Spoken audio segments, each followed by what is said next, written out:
आप सबको जय मसीह की।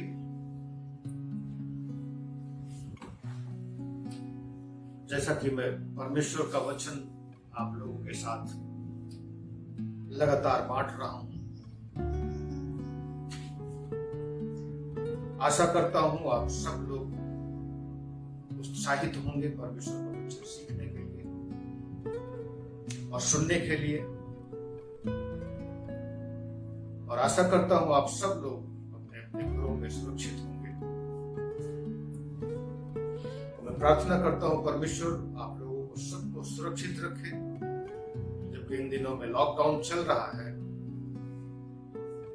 और ये महामारी जो सिर्फ हमारे भारत में ही नहीं परंतु विश्व में फैली हुई है, परमेश्वर इन सब से बचा करके रखे और सुरक्षित रखे। मैं लगातार आप लोगों के लिए प्रार्थना कर रहा हूं और जैसा कि परमेश्वर समय समय पर मुझे वचन देता है, मैं आप लोगों तक परमेश्वर का वचन वीडियो के माध्यम से पहुंचाता हूं और आशा करता हूं ये परमेश्वर का वचन आप लोगों को उत्साहित कर रहा होगा, आनंदित कर रहा होगा और आपको परमेश्वर अपने विश्वास से लगातार भर रहा होगा।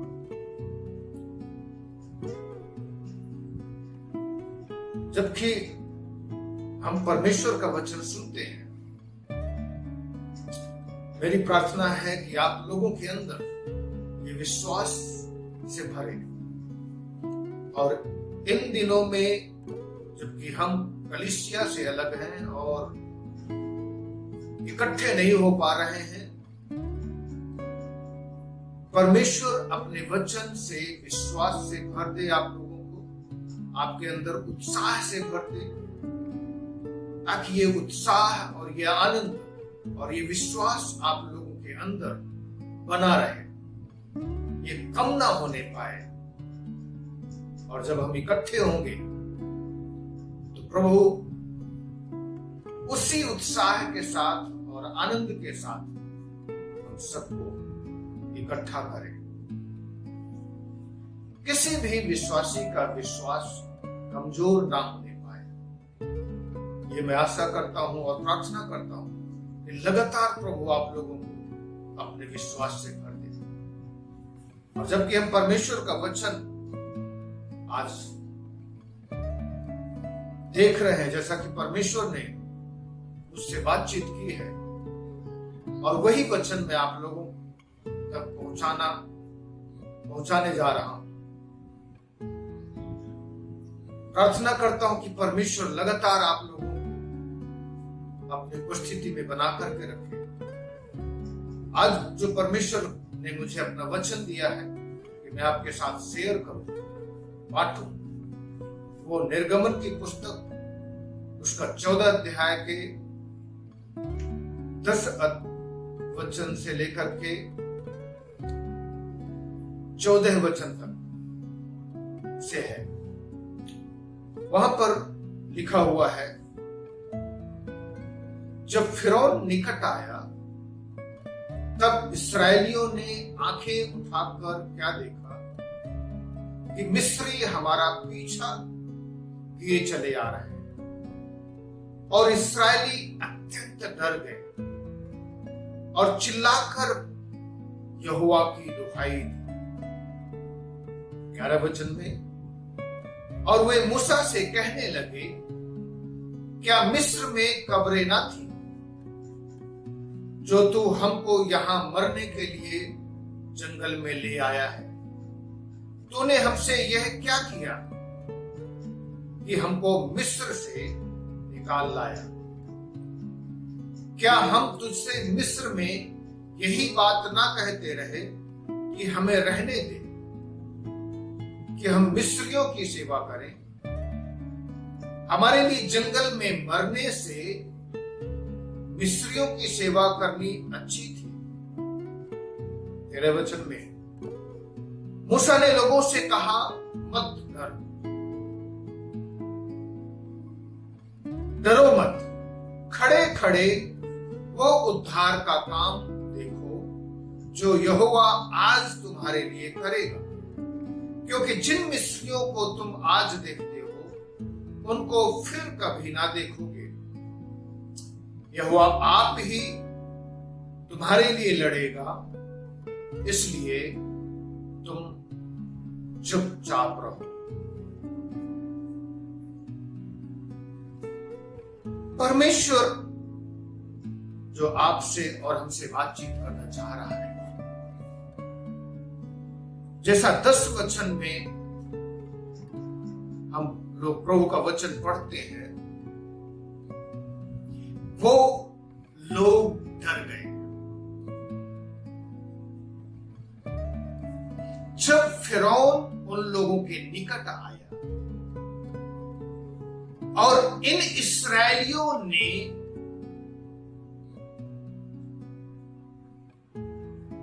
फिरौन को देखा तो ये लोग डर गए, भयभीत हो गए। उनके डर का कारण था, पहला उनकी दशा, उनकी कंडीशन। हम पहले चीज देखते हैं, वो लोग साधारण व्यक्ति थे, साधारण लोग थे। यद्यपि संख्या में तो बहुत थे, जैसा कि निर्गमन 12 अध्याय का 37 वचन बताता है, वो लगभग 6,000 से ज्यादा लोग थे, 6 लाख से ज्यादा लोग थे। लेकिन वो लोग डरे हुए थे, सहमे हुए थे। पहला उनका बैकग्राउंड, क्योंकि वो दास थे, स्लेव थे, और दासता में जीवन व्यतीत कर रहे थे। निर्गमन की पुस्तक तो ये नहीं, परंतु हिस्ट्री बताती है कि इस समय जो फिरौन है वो उस फिरौन को जो यूसुफ के समय था, उस फिरौन को पराजित करके इसने हासिल किया। वो जो क्लैन थी, वो जो लोगों का समूह था, वो लोगों का जो गोत्र था, जो उस समय शासन कर रहा था, जब यूसुफ प्रधानमंत्री था, ये फिरौन उससे भिन्न है। इन्होंने उस फिरौन को पराजित किया और सत्ता को हासिल किया। और जैसा कि हम प्रभु का वचन पढ़ते हैं, ये फिरौन उससे कहीं ज्यादा क्रूर है, और उसी क्रूरता के साथ ही इस्राएलियों को उसने दास बनाया। और हम लोग प्रभु का वचन पढ़ते हैं, जब मूसा स्वतंत्र होने के लिए फिरौन के पास जाता है, तो वो उनके साथ नरमी से व्यवहार नहीं करता है, परंतु बड़ी ही क्रूरता के साथ व्यवहार करता है। और जब जब भी मूसा उनके साथ पास जाता है, तब तब फिरौन क्रूरता का आदेश देता है। शुरू में उनके परिश्रम को बढ़ा देता है, उसके बाद उसको उनके परिश्रम को और बढ़ा देता है, उनको निश्चित ईंट बना करके देना है। उसके बाद क्रूरता की हद को और पार करता है और कहता है कि उनको घास फूस कुछ भी ना दिया जाए। ये लोग खुद अपने लिए घास फूस तैयार करेंगे और ईंटें हमें उतनी ही चाहिए जितना ये लोग पहले देते थे। सो क्रूरता की हद पार थी। इस बैकग्राउंड से वो लोग डरे हुए थे, सहमे हुए थे।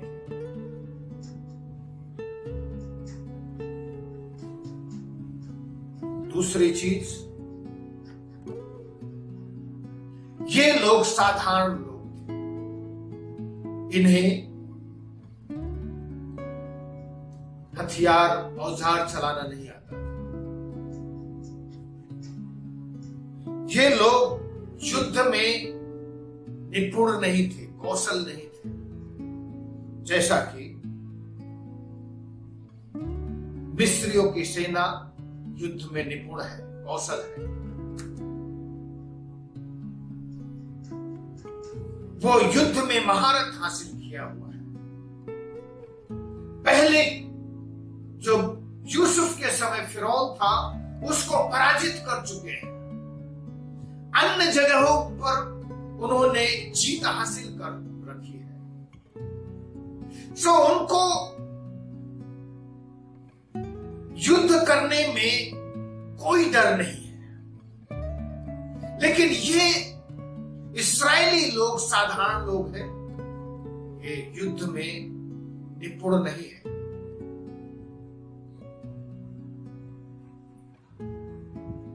इसलिए ये लोग डर गए।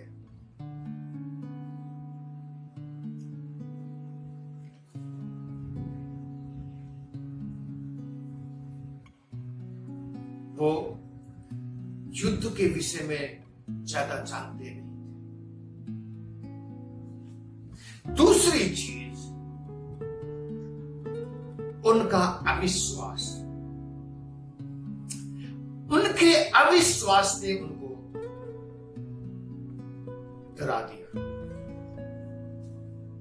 हम लोग प्रभु का वचन देखते हैं,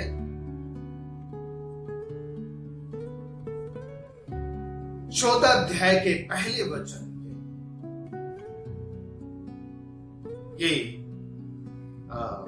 निर्गमन के 14 अध्याय के पहले वचन में, वहां पर इस प्रकार से लिखा है, यहोवा ने मूसा से कहा, इस्राएलियों को आज्ञा दे कि वे लौटकर मिग्दोल और समुद्र के बीच पीहाहीरोत के सम्मुख बाल सपोन के सामने अपने डेरे खड़े करें।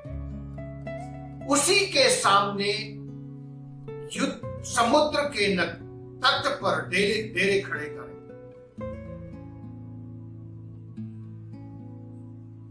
और परमेश्वर का वचन बताता है कि किस प्रकार से परमेश्वर ने उनसे वादा किया था।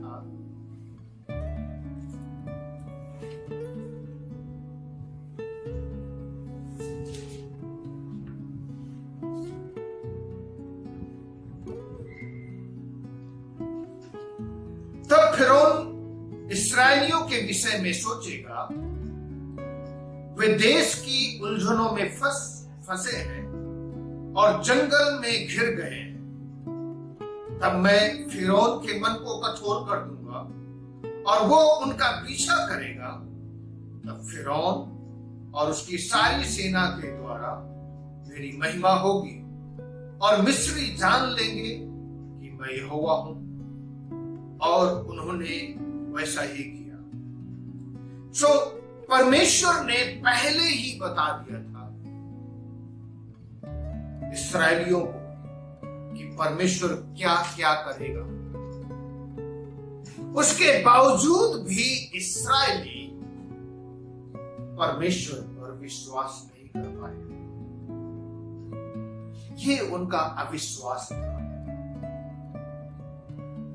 मेरे प्रियो, परमेश्वर ने उन लोगों के जीवन में कई चमत्कार किए, कई आश्चर्य कर्म किए। परमेश्वर जब उनको लेकर के आया, उसने मिस्र में 10 चमत्कार के काम,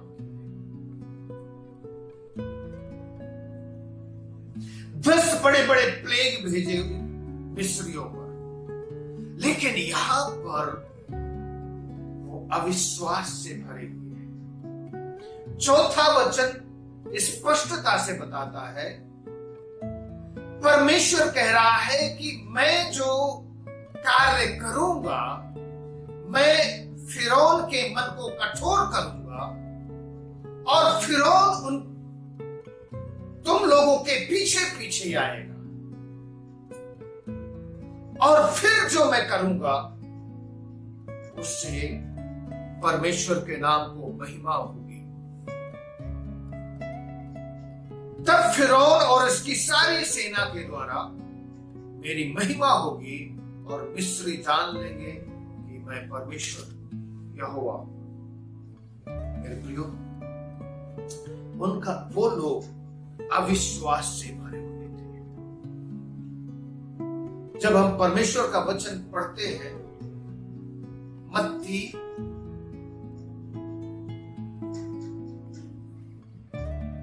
14 अध्याय 30 और 31 वचन,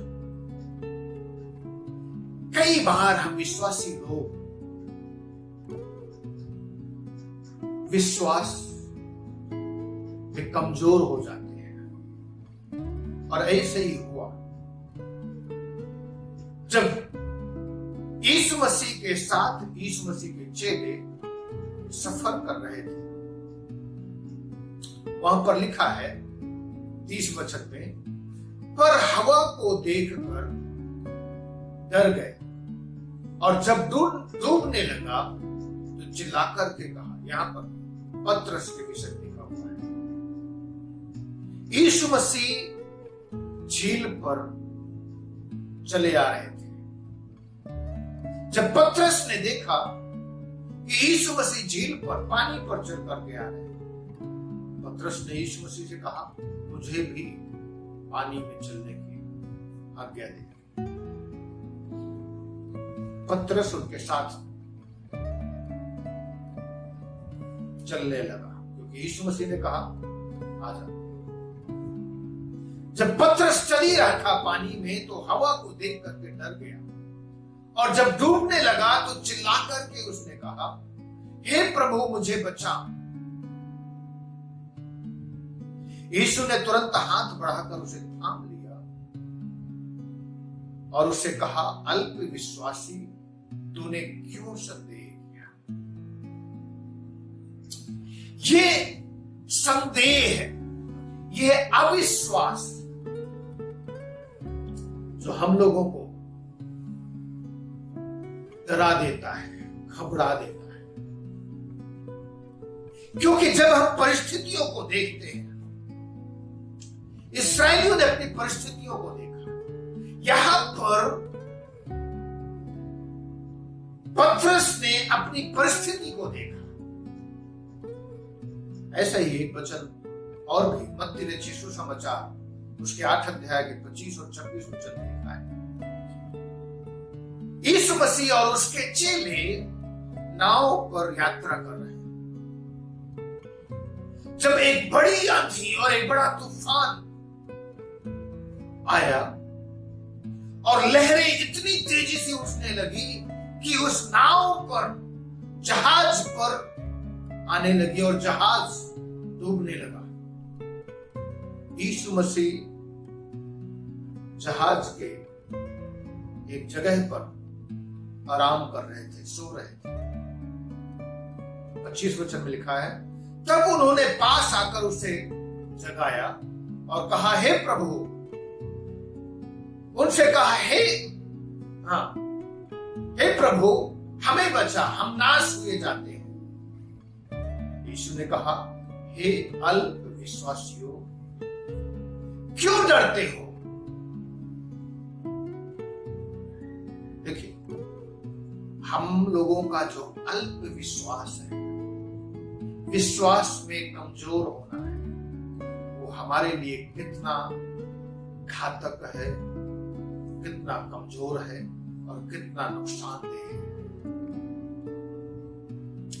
परमेश्वर जब भी विश्वासियों को बुलाता है, वो चाहता है कि वो अपने बीते हुए समय को देखे कि किस प्रकार से परमेश्वर ने उनके साथ चमत्कार के कार्य।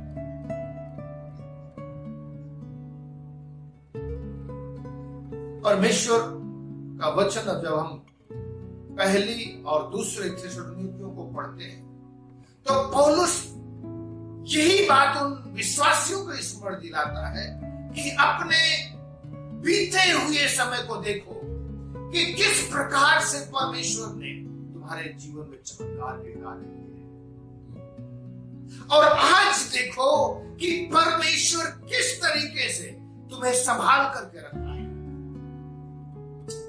विश्वास करो, परमेश्वर आने वाले समय में आप लोगों के जीवन में चमत्कार के काम करेगा।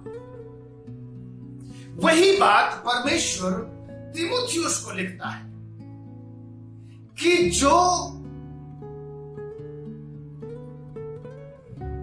भविष्यवाणी दासों के द्वारा तेरे विषय में की गई है, उसको स्मरण कर। और परमेश्वर के वचन पर दिन रात मन लगा, उन भविष्यवाणियों के विषय में सोच चिंतन कर, मन लगा उन पर। मेरे प्रिय, परमेश्वर ने पिछले समय में क्या किया है, प्रभु ये चाहता है ताकि हम विश्वास में मजबूत बने, मजबूत हो, स्थिर हो। लेकिन वो लोग आपके और मेरे जैसे साधारण लोग थे, और परिस्थितियों पर मन लगाने वाले लोग थे, जो समय जिस समय से होकर के गुजर रहे हैं उस समय पर मन लगा करके रखने वाले लोग थे। ऐसे इस्राएली लोग वैसे ही थे। हम लोग गिनती की पुस्तक में हम लोग पढ़ते हैं कि किस प्रकार से वो लोग उन परिस्थितियों पर मन लगा करके रखा था उन्होंने, जिस समय वो चल रहे थे। गिनती की पुस्तक 13 अध्याय 30 से 33 वचन में इस प्रकार से लिखा हुआ है, पर कालेब ने मूसा के सामने प्रजा के लोगों को चुप कराने की मनसा से कहा, हम अभी चढ़ करके उस देश को अपना कर ले, क्योंकि निसंदेह हमें ऐसा करने की शक्ति है। पर जो पुरुष के संग गए थे उन्होंने कहा, उन लोगों पर चढ़ने की शक्ति हम में नहीं है, क्योंकि वे हमसे बलवान हैं। और उन्होंने इस्राएलियों के सामने उस देश की जिसका भेद उन्होंने लिया था यह कहकर निंदा भी की कि वो देश जिसका भेद लेने को हम गए थे ऐसा है जो अपने निवासियों को निगल जाता है, और जितने पुरुष हमने उसमें से देखे वे सब के सब बड़े ढील डौल के लोग हैं। फिर हमने वहां नपीलियों को देखा, अर्थात नपीली जाति वाले अनाक वंशियों को देखा, और हम अपनी दृष्टि में तो उनके सामने टिड्डों के समान दिखाई पड़ते थे और ऐसे ही उनकी दृष्टि में मालूम पड़ते थे। यहां पर अविश्वास की पराकाष्ठा होती है। परमेश्वर ने जंगल में उनके लिए कितने बड़े बड़े काम किए,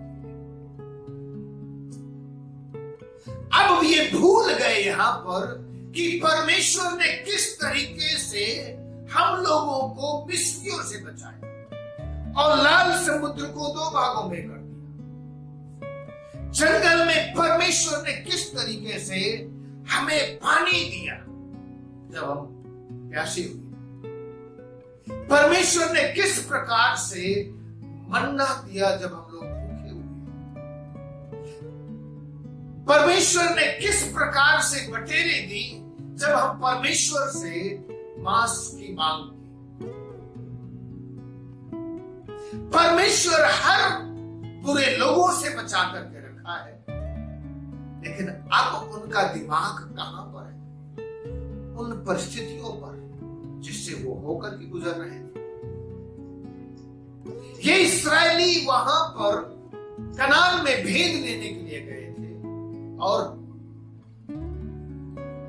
वहां पर उन्होंने नपीली जाति के लोगों को देखा कि वो ढील डौल में बहुत बड़े। तो अब वैसे ही बातें वो लोग बोल रहे हैं।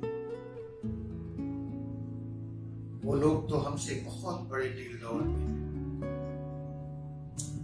हम उन लोगों की नजरों में टिड्डों के समान, उनकी नजरों में भी हम टिड्डों के समान हैं और वैसे ही हम अपनी नजर में भी टिड्डों के समान हैं। परमेश्वर के लोग कैसे परिस्थितियों पर मन लगा कर, इन दिनों में भी हम लोग रोजाना परिस्थितियों पर मन लगा करके रखते हैं। कुछ लोग तो सुबह से लेकर के शाम तक उनके पास कुछ नहीं है, कोरोना। पढ़ते हैं तो कोरोना, खाते हैं तो कोरोना के विषय में नजर लगा करके रखते हैं। छींके आ जाए तो कोरोना के विषय में सोचने लगते हैं। गले में खराश हो जाए तो कोरोना के विषय में सोचने लगते हैं।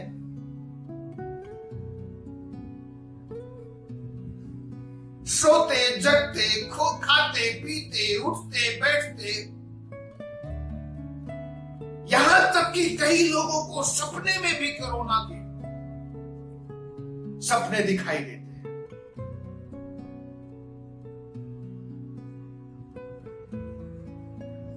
परिस्थितियां हमारे लिए कितना कमजोर कर देती है और हमारे विश्वास को कितना क्षीण बना देती है, कमजोर बना देती है।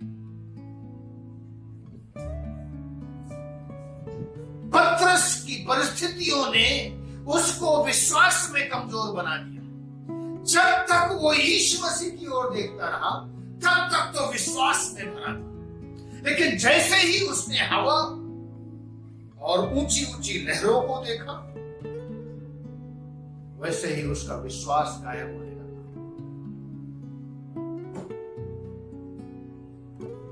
चेले लोग विश्वास में भरे हुए थे क्योंकि अभी वो लोग यीशु मसीह के द्वारा भोजन करके आए थे। यीशु मसीह ने अभी अभी 5000 लोगों को भोजन कराया था। वो लोग विश्वास से इतना भरे हुए थे, उत्साहित थे, उन्मादित थे, लेकिन अब पानी में चल रहे हैं। बड़ी तेजी से आंधी आई, तूफान आया और लहरें गलील के झील में बहुत ऊंची ऊंची उठ रही है और लहरों का पानी पानी नाव के ऊपर, जहाज के ऊपर आ रहा है। सारे विश्वासी लोग डर रहे हैं, सारे चेले लोग डर रहे हैं। प्रभु, वो ढूंढने लगे, प्रभु कहां गया? यीशु मसीह ढूंढने लगे, कहां गया? इधर उधर। किसी ने देखा जाकर के यीशु मसीह एक घर में सो रहे हैं। यीशु मसीह को जगाते हैं, प्रभु हम कहां सो रहे हैं? यीशु मसीह ने वहां पतरस से भी कहा, हे अल्पविश्वासी। अब यहां पर फिर से यीशु मसीह कह रहे हैं, हे अल्पविश्वासी। तीसरी जगह यीशु मसीह कह रहे हैं फिर से उस व्यक्ति को जो अपने बेटे को यीशु मसीह के पास लेकर के आया। हे अल्पविश्वासी।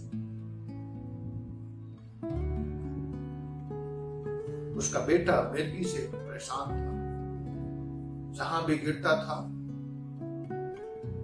उसको गिर जाता था, मुंह में फील लेकर के आता था। कभी आग में गिरता था, कभी पानी में गिर जाता था।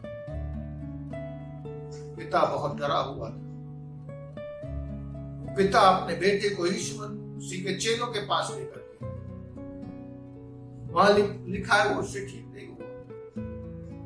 फिर वो यीशु मसीह के पास लेकर के आया है और शब्द क्या बोलता है? यदि तू कुछ कर सके। ये शब्द है। मेरे प्रियो, ये मतलब नहीं है कि हम अभी फिलहाल में यीशु मसीह पर विश्वास किया है या कितने साल हो गए यीशु मसीह पर विश्वास करते। जरूरी नहीं है कि हम बहुत पुराने विश्वासी हैं तो हम विश्वास से भरे हुए हैं।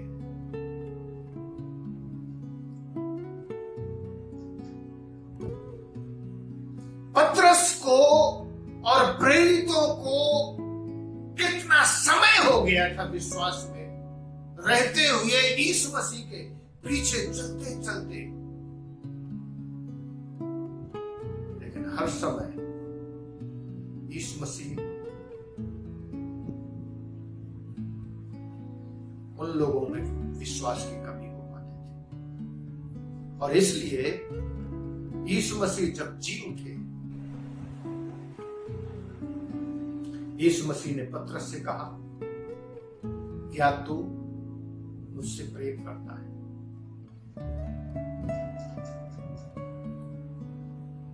वो अविश्वास की घटी के कारण प्रभु के पीछे चलने के बजाय वो अपने पुराने काम पे लौट गया था।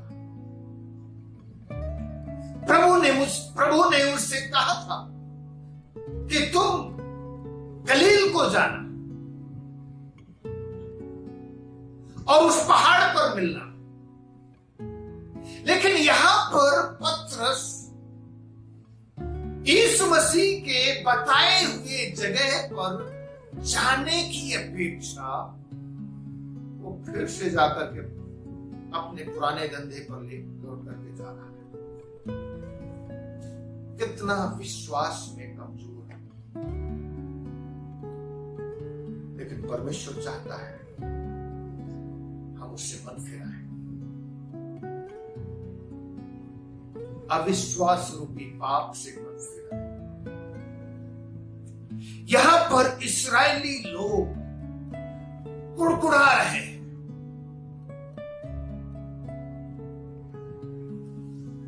परमेश्वर का वचन बताता है कि किस प्रकार से इस्राएली लोग कुड़कुड़ा रहे हैं। जब हम दूसरा वचन पढ़ते हैं, उसके अर्थात 11 वचन पढ़ते हैं, तो वहां पर इस प्रकार से लिखा हुआ है,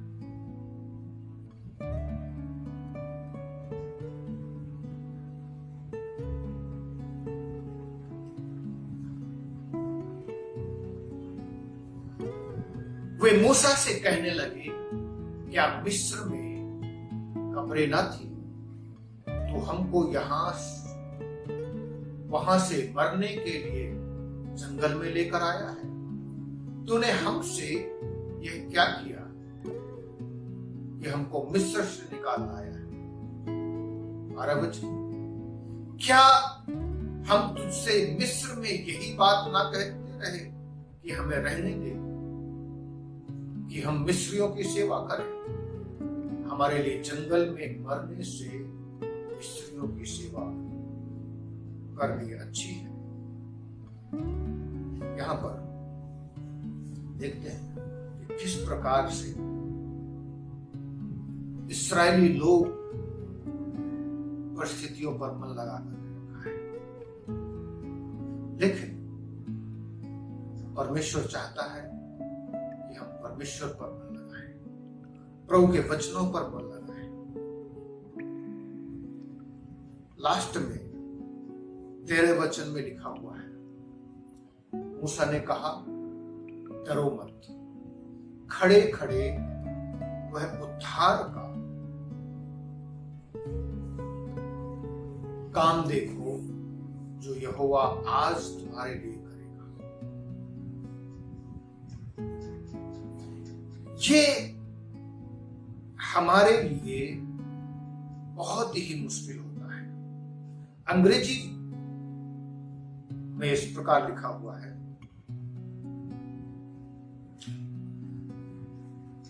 And Moses said unto the people, Fear not, stand still. ऐसे कठिन परिस्थिति में, जब परिस्थितियां हमारे प्रतिकूल है, हमारे विरोधी है, हमारे लिए ये बहुत मुश्किल होता है कि हम खड़े रहे।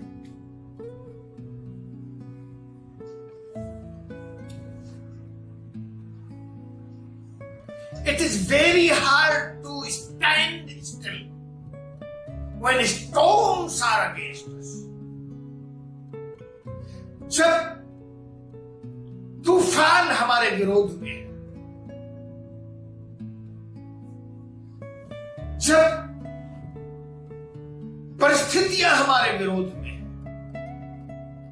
जब आंधियां हमारे विरोध में है, ये हम लोगों के लिए बहुत मुश्किल होता है कि हम उनका सामना करने के लिए खड़े रहें। लेकिन परमेश्वर चाहता है we must stand and face the challenges. परिस्थितियों से भागना नहीं परमेश्वर सिखाता है, परंतु परमेश्वर चाहता है कि हम हर एक परिस्थिति का सामना करें। जब हम प्रभु का वचन पढ़ते हैं, जब परमेश्वर ने इस्राएलियों को युद्ध करने के लिए तैयार किया और कनानियों से उनका युद्ध चल रहा था, तो वहां पर परमेश्वर का वचन बताता है, परमेश्वर ने बर्रों को भेज दिया और उन्होंने जो है कनानियों को कनान से जो है खदेड़ दिया। परमेश्वर कुछ ना कुछ करेगा। मूसा जानता था कि परमेश्वर कुछ ना कुछ करेगा, उसे नहीं पता था कि परमेश्वर क्या करने जा रहा है। और अगर ऐसा होता तो मूसा जो है पहले से ही समुद्र की ओर अपनी लाठी को बढ़ा दिया होता और समुद्र दो भाग में बढ़ गया।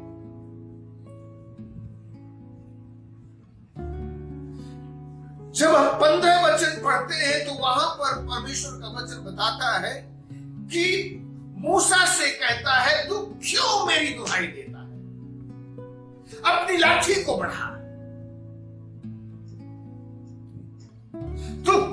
दुहाई दे रहा है, इस्राएलियों को आज्ञा दे कि यहां से कूच करे। तू अपनी लाठी को उठाकर अपना हाथ समुद्र के ऊपर बढ़ा। अगर इस स्थिति में उसको पता होता तो पहले से ही वो अपनी लाठी को समुद्र के ऊपर बढ़ा देता और पानी दो बाबू बढ़ गया होता। उसको यही नहीं पता था, इसलिए वो सिर्फ ये कह रहा है, परिस्थितियों को देख करके डरो नहीं, परिस्थितियों को देख करके घबराओ नहीं, परंतु उस तूफान का सामना करो।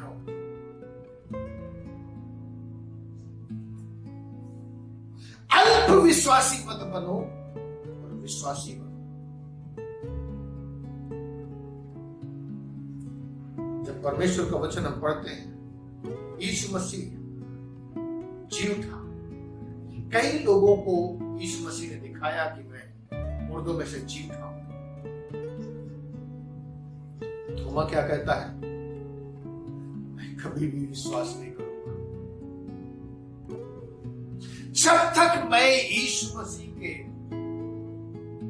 पंजर पर हाथ न डालूं, जब तक मैं यीशु मसीह के हाथों में उंगली न डाल करके देखूं।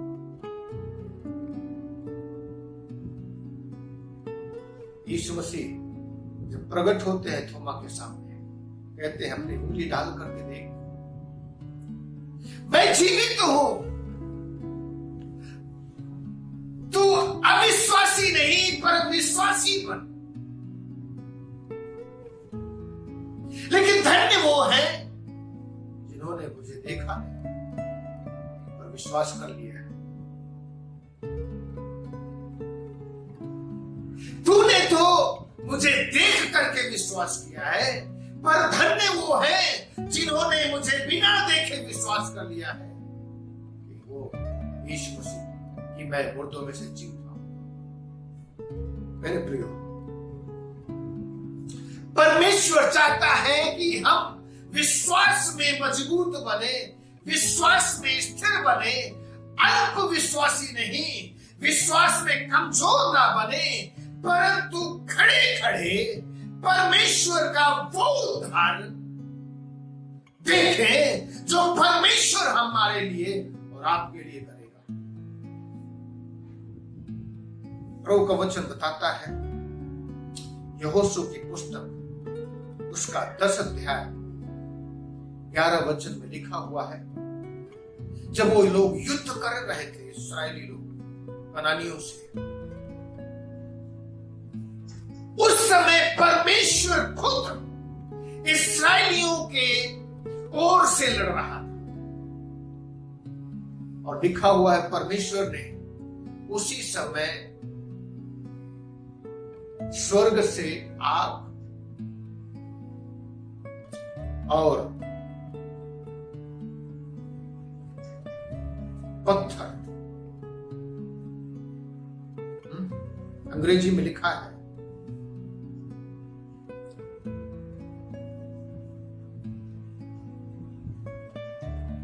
hail would fall from heaven and destroy them. तो जो ऊपर से पत्थर, स्वर्ग से जो पत्थर उनके ऊपर गिरे, और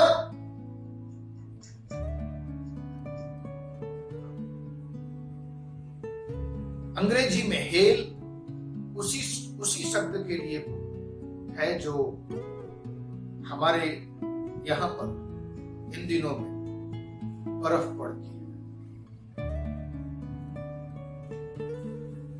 तो उन लोगों के ऊपर परमेश्वर ने पत्थर बरसा दिए, और पत्थर से जो मरने वाले लोग थे वो तलवार से मरने वाले लोगों से ज्यादा। क्यों? क्योंकि परमेश्वर उनके इस्राएलियों के साथ लड़ रहा है। परमेश्वर का प्रधान स्वर्गदूत खुद आकर के यहोशू को बताता है कि मैं परमेश्वर की ओर से आया हूं कि तुम्हारे साथ, तुम्हारे लिए युद्ध लड़ूं। गिनती की पुस्तक बताती है कि पृथ्वी फट गई और पृथ्वी ने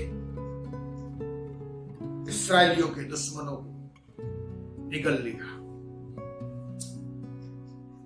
दूसरा राजा 19 अध्याय का 35 वचन बताता है, परमेश्वर का स्वर्गदूत आया और परमेश्वर के स्वर्गदूत ने उन लोगों को रात में ही मारा और इस प्रकार से इस्राएलियों को एक बड़ी आजादी दी, एक बड़ी स्वतंत्रता दी। मेरे प्रियो, परमेश्वर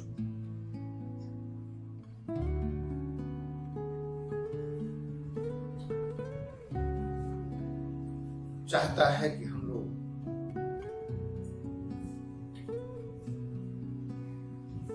विश्वास में स्थिर रहें, विश्वास में मजबूत रहें, क्योंकि परमेश्वर है जो हमारे लिए लड़ता है, परमेश्वर है जो हमारे लिए युद्ध करता है। हम लोग परमेश्वर का वचन देखते हैं कि किस प्रकार से परमेश्वर के लोगों के लिए परमेश्वर ने युद्ध लड़ा। मेरे साथ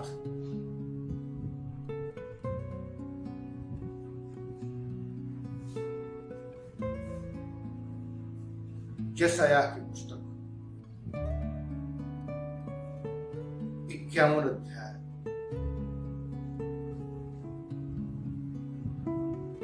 12 से 13 वचन इस प्रकार लिखा हुआ है,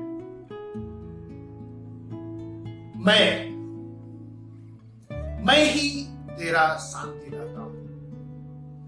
तू कौन है जो मरने वाले मनुष्य से और घास के समान मुरझाने वाले आदमी से डरता है, और आकाश के तानने वाले और पृथ्वी की नींव डालने वाले अपने कर्ता यहोवा को भूल गया है। और जब द्रोही नाश करने को तैयार होता है, तब उसकी जलजलाहट से दिन भर लगातार थरथराता है, परंतु द्रोही की जलजलाहट कहां रही। परमेश्वर का वचन बता रहा है यहां पर, तो मुरझाने वाले घास की नाई मनुष्य से क्यों डर रहा है? तू क्यों भूल गया है मुझे? तू क्यों मनुष्यों से थरथराता रहता है, कांपता रहता है?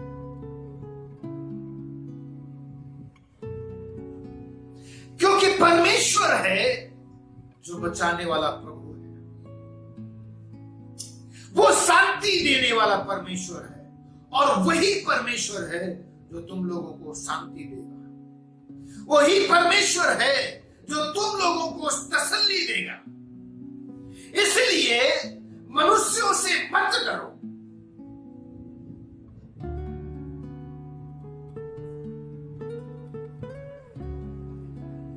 प्रभु का वचन बताता है, यशायाह की उस पुस्तक 7 अध्याय 2 वचन, परमेश्वर दाऊद के घराने से इस प्रकार कहता है,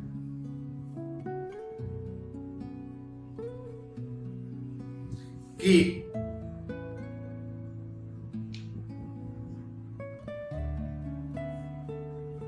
सीरिया के लोगों ने एप्रैम से वाचा बांधी है,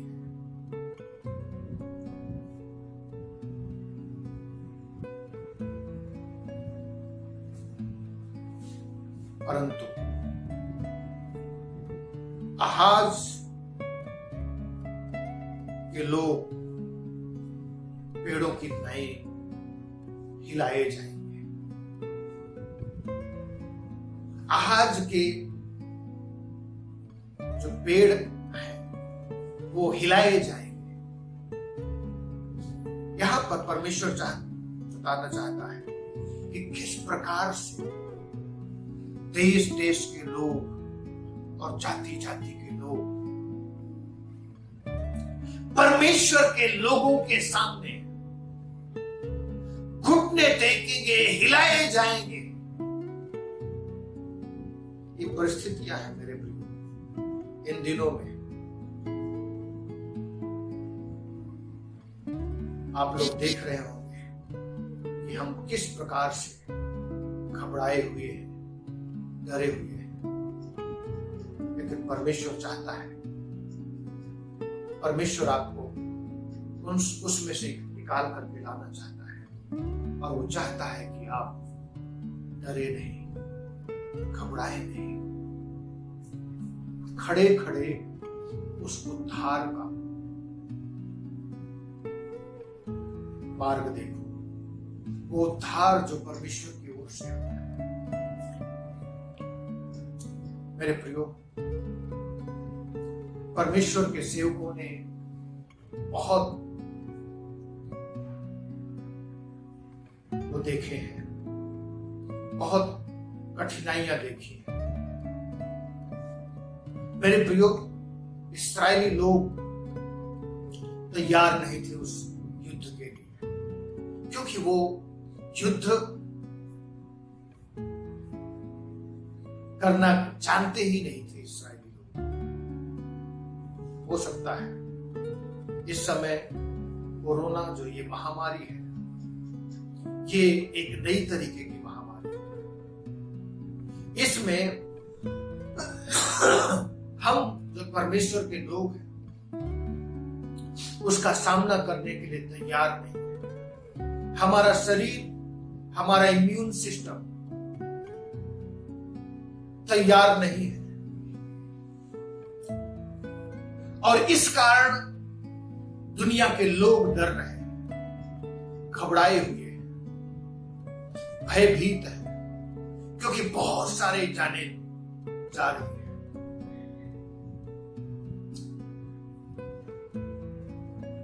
और बहुत सारे लोग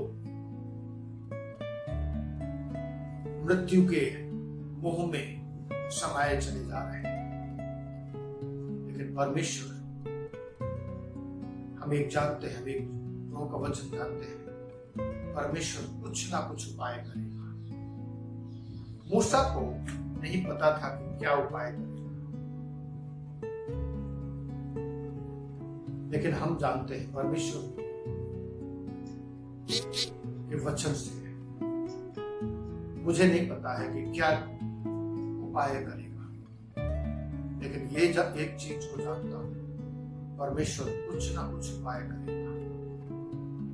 प्रभु लोगों को बचाएगा, प्रभु लोगों को संभालेगा, प्रभु लोगों की रक्षा करेगा, प्रभु लोगों की हिफाजत करेगा। परमेश्वर की नजरों में उसके जो भक्तों की मृत्यु है, उसके जो संतों की मृत्यु है, परमेश्वर की नजरों में भूल है। आज जितने भी संत, जितने भी परमेश्वर के भक्त मृत्यु के मुंह में समाये जा रहे हैं, ये सब परमेश्वर की नजरों में मूल्यवान है, वो व्यर्थ नहीं है।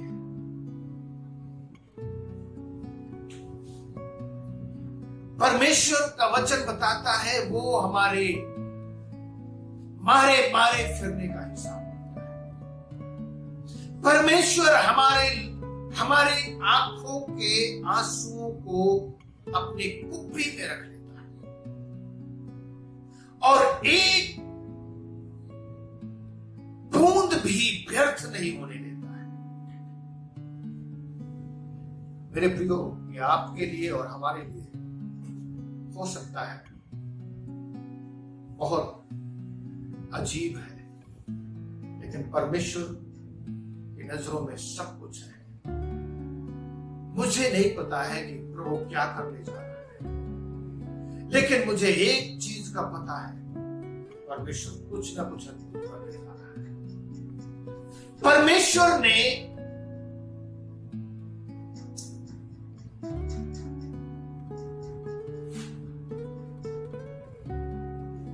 पतरस को बचाया जब वो पानी में डूब रहा था। परमेश्वर ने अपने चेलों को बताया और बचाया और आंधी और तूफान को शांत किया। यीशु मसीह ने उन 4000 लोगों को, फिर 5000 लोगों को भोजन कराया जब वो लोग भूख से बेहाल थे और मरने ही वाले थे। यीशु मसीह ने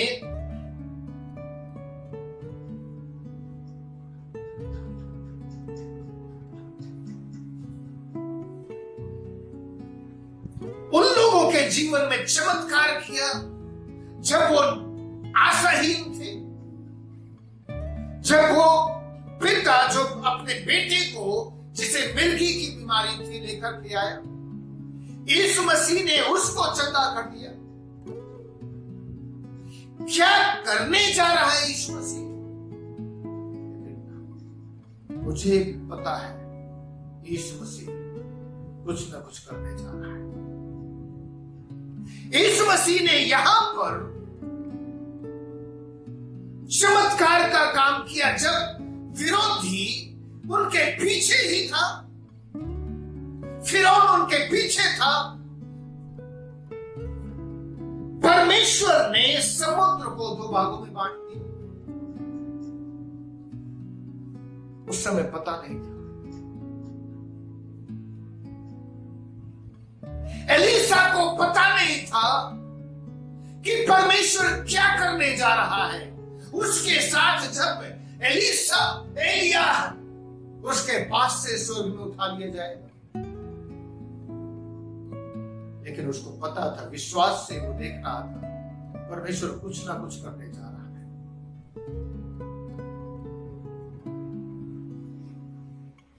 अब्राहम को पता नहीं था कि परमेश्वर क्या करने जा रहा है,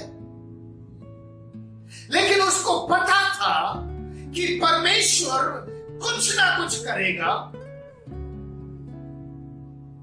और उसके बेटे को बचाएगा। जब परमेश्वर ने उससे कहा अपने इकलौते पुत्र का बलिदान चढ़ा,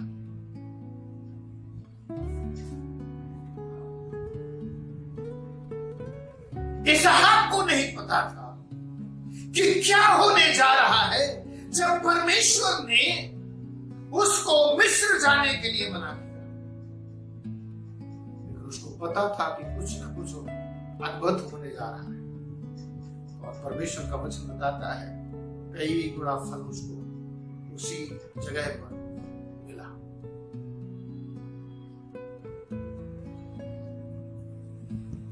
याकूब को नहीं पता था कि क्या होने जा रहा है जब उसके ससुर ने अर्थात उसके मामा लाबान ने उसकी मजदूरी को काट लिया और उसने कहा सिनार की लकड़ियों, और उसने जो है सिनार की लकड़ियां रखना शुरू कर दिया, छील करके लकड़ियों को रख।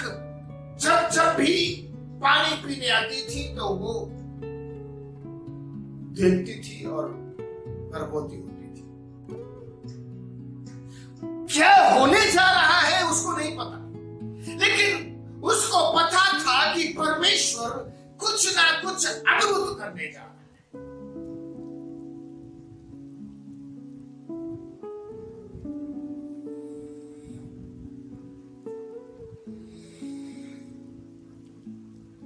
यूसुफ को पता नहीं था कि क्या होने जा रहा है। मेरे प्रियो, लेकिन उसको पता यह था कि परमेश्वर कुछ ना कुछ करेगा। इसीलिए वो अपने कंफर्ट जोन से निकला और उसने पोतीफर की पत्नी का विरोध किया और आनंद, उस व्यभिचार के आनंद को एंजॉय करने की अपेक्षा वो जेल में जाकर के रहना अच्छा समझा। उसको पता था अगर मैं विरोध करूंगा तो कुछ ना कुछ ऐसा होगा कि मुझे कारागार में जाना पड़ेगा, लेकिन कारागार में क्या होगा वो नहीं पता था उसको। एक चीज पता था, परमेश्वर कुछ ना कुछ अद्भुत करने जा रहा है और अंत में परमेश्वर ने उसको प्रधानमंत्री बना दिया। शद्रक, मेशक, अबेदनगो को पता नहीं था कि क्या होने जा रहा है जब उन्होंने मूर्ति के सामने दंडवत करना के लिए मना कर दिया।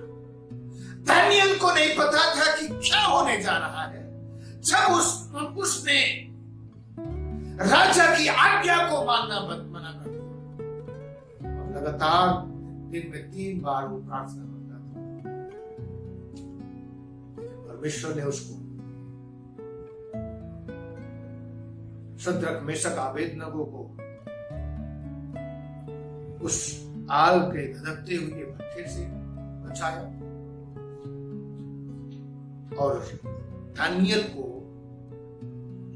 शेरों की मांद से बचा दिया। आपको और मुझे नहीं पता है कि क्या होने जा रहा है, परमेश्वर क्या करने जा रहा है, लेकिन एक चीज को हमें पता है, परमेश्वर कुछ ना कुछ अद्भुत करने जा रहा है। हालेलुया। परमेश्वर आपके जीवन में कुछ अद्भुत करने जा रहा है। आप किसी भी परिस्थिति में क्यों ना हो सकता है आप काम नहीं है, धंधा नहीं है, हो सकता है आपकी व्यक्तिगत जरूरतें के कारण आप लोग परेशान हो, घर में राशन नहीं है, पैसा नहीं है, कैसे आप खरीदेंगे?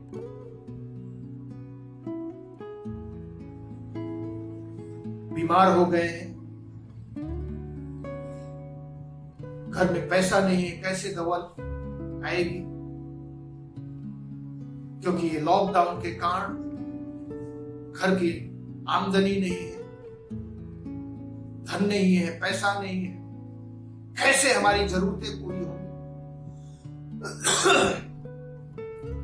कई लोगों के पास, आप में से कई लोगों के पास सरकारी नौकरी नहीं है, आपको दिन प्रतिदिन की मजदूरी पर निर्भर रहना पड़ता था, लेकिन अब वो भी नहीं है।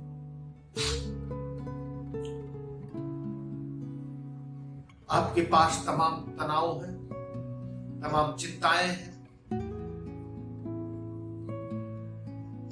भोजन कहां से होगा, पैसे का इंतजाम कहां से होगा, दवाई का इंतजाम कहां से होगा?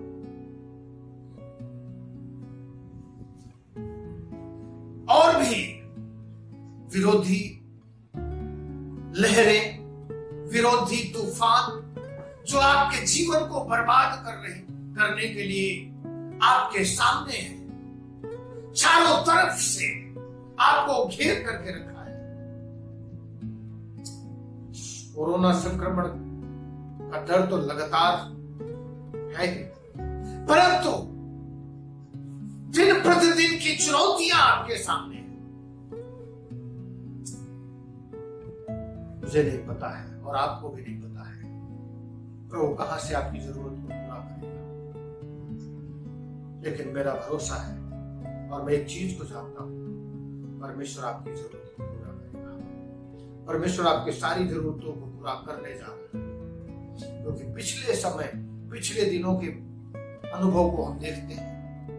परमेश्वर ने पिछले समय में हमारी तमाम जरूरतों को पूरा किया है। अच्छे दिनों में परमेश्वर ने हमारी जरूरतों को पूरा किया है, तो इस कठिन समय में भी परमेश्वर हमारी जरूरतों को पूरा करेगा, क्योंकि उसने अपना वचन वादा किया। वचन के द्वारा वो ना कभी छोड़ेगा ना कभी त्यागेगा। प्रभु हमारे और आपके साथ सदैव बना रहेगा और आपकी जरूरतों को पूरा करेगा। हालेलुया। वो एलिया का परमेश्वर है जिसने कौवों के द्वारा उसको रोटी और मीट खिलाया था। सराहना परमेश्वर ने उसको भोजन खिलाया।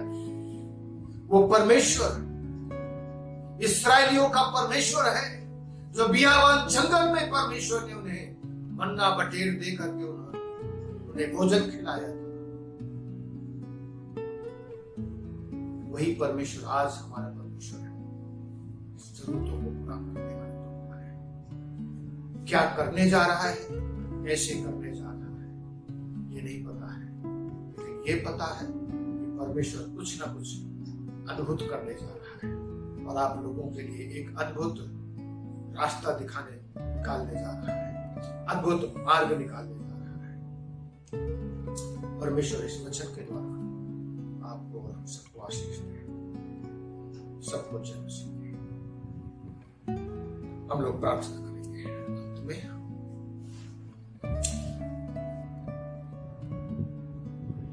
सर्वशक्तिमान परमेश्वर पिता, दयालु प्रभु,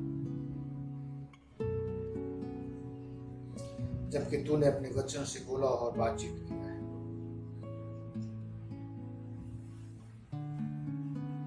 प्रभु तेरे लोग डर और भय में होंगे, क्योंकि प्रभु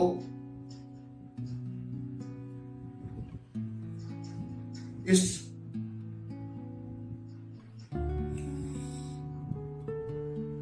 कोरोना से लड़ने के प्रति उनका शरीर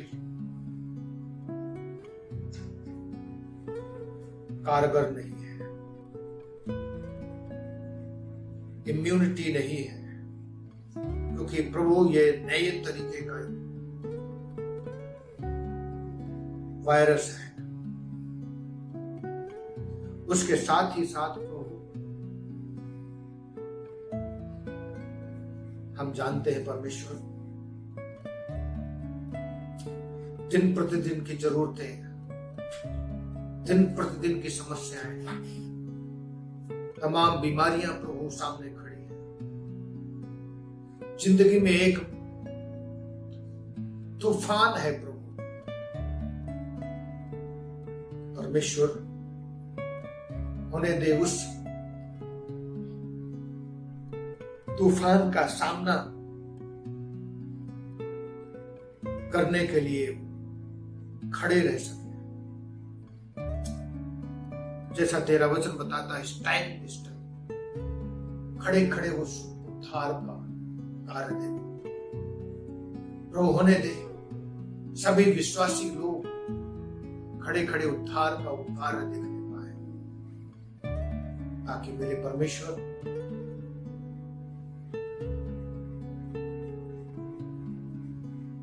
जीवन में अद्भुत नाम की महिमा को देखने पाए। हो सकता है नहीं पता है कि क्या होने जा रहा है, लेकिन विश्वास से भर, ताकि प्रभु देखने पाए कि तू कुछ अद्भुत करने जा रहा है। परमेश्वर तू अद्भुत कर, जो लोग बीमार हैं उन सबको स्पर्श कर। प्रार्थना करता हूं जिनकी जो भी जरूरत है,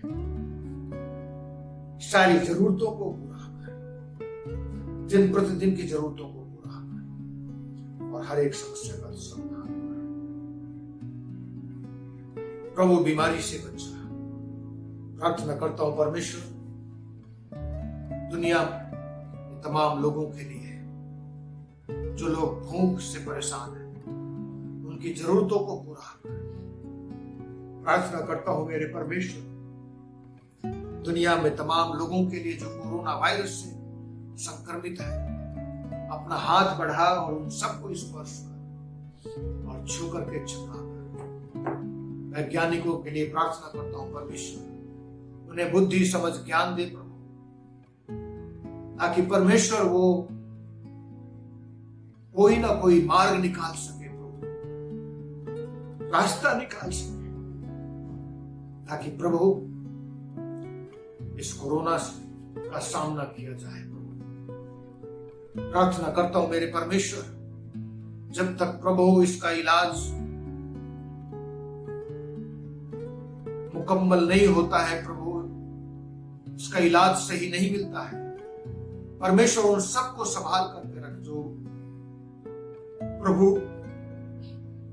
इस वायरस से ग्रसित हो गए, सबको स्पर्श कर और छू करके चंगा कर। प्रार्थना करता हूं मेरे परमेश्वर,